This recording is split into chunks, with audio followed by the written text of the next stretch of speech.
का जय श्री राम। आज का रामायण पाठ शुरू करते हैं। दो संख्या 248 से।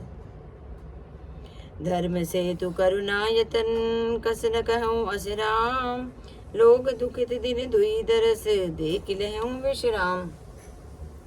वशिष्ठ जी ने कहा, हे राम, तुम धर्म के सेतु और दया के धाम हो, तुम भला ऐसा क्यों न कहोगे। सारे लोग दुखी हैं, 2 दिन तुम्हारा दर्शन कर शांति लाभ कर लें। राम बचन मुनि सभय समाजो, जनु जल निधि महु विकल जहाजो। सुनि गुरु गिरा सुमंगल मूला, भयउ मनहु मारुत अनुकूला। श्री राम जी के वचन सुनकर सारा समाज भयभीत हो गया। आगे मानो बीच समुद्र में जहाज डगमगा गया हो। परंतु जब उन्होंने गुरु वशिष्ठ जी की श्रेष्ठ कल्याण मूलक वाणी सुनी तो उस जहाज के लिए मानो हवा अनुकूल हो गई। पावन पयति हूँ काल नहाई, जो बिलो की अघे मोग न साही। मंगल मूर्ति लोचन भरी भरी, निरखई हरसि दंडवत करी करी। सब लोग पवित्र पयोस्नी नदी में अथवा पयोस्नी नदी के पवित्र जल में दोनों समय सवेरे दोपहर और सायंकाल स्नान करते हैं, जिनके दर्शन से पापों के समूह नष्ट हो जाते हैं और मंगल मूर्ति श्री रामचंद्र जी को दंडवत प्रणाम कर करके उन्हें नेत्र भर भर के देखते हैं। राम सैल बन देखन जाई, जहाँ सुख सकल सकल दुख नाही। झरना झरहि सुधा समय बारी, त्रिविधे तापे हरे त्रिविधे बयारी। जब सब श्री रामचंद्र जी के पर्वत कामतगिरी और वन को देखने जाते हैं, जहाँ सभी सुख हैं और सभी दुखों का अभाव है। झरने अमृत के समान अमृत झराते हैं और 3 प्रकारों की शीतल मंद सुगंध हवा तीनों प्रकार से आध्यात्मिक आदि भौतिक और आयुधि दैविक तापों को हर लेती है।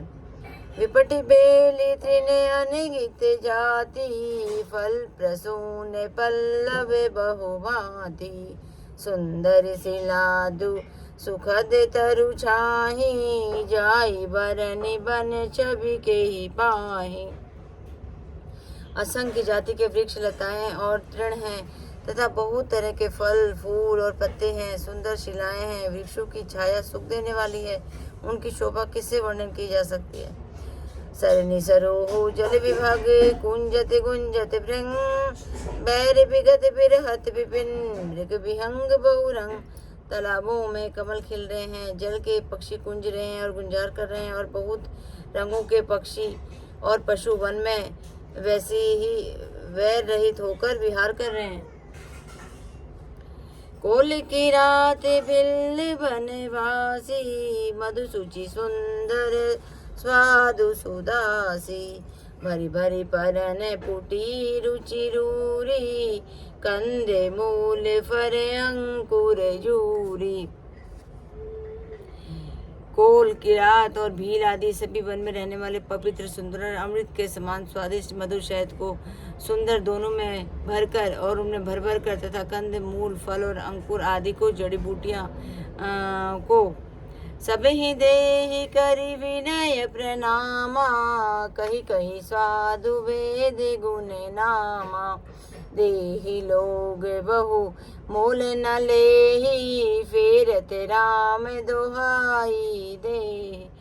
सबको विनय और प्रणाम करके उन चीज़ों को अलग अलग स्वाद भेद प्रकार गुण और नाम बता बता कर लोग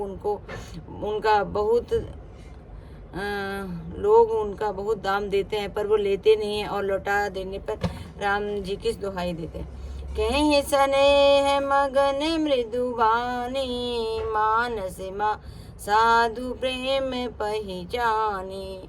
तुम सुकृति हम नीच निषादा, पावा दर्शनु राम प्रसादा। प्रेम भरा हुआ है। वे कोमल वाणी से कहते हैं कि ये साधु लोग प्रेम को पहचान कर उनका सम्मान करते हैं। अतः आप साधु हैं, आप हमारे प्रेम को देखिए, दाम देकर या वस्तुओं लौटाकर उस प्रेम का तिरस्कार न कीजिए। आप तो पुण्यात्मा हैं, हम तो नीच हैं, निपट हैं। श्री रामचंद्र की कृपा से हमें आपके दर्शनों का लाभ मिला है। हमें ही अगम अति दरसु तुम्हारा, जैसे मरुधरनी देव धुनि धारा। राम कृपाल निषाद निवाजा, परिजन पजऊ जाहि जस राजा। हम लोग आपके दर्शन को बड़े ही दुर्लभ हैं, जैसे मरुभूमि के लिए गंगा जी की धारा दुर्लभ है। देखिए कृपालु श्री रामचंद्र जी ने निषाद राज पर कैसी कृपा की है। जैसे राजा हैं वैसे ही उनका परिवार और प्रजा को भी होना चाहिए। यह जी जाई संकोच तजी करिय छो लखिने हमें कृतारथ करन लगी फल तिने अंकुर लेहु। जय श्री राम जय श्री राम मेरे प्रभु राम जय श्री। आज की कथा यहीं विश्राम।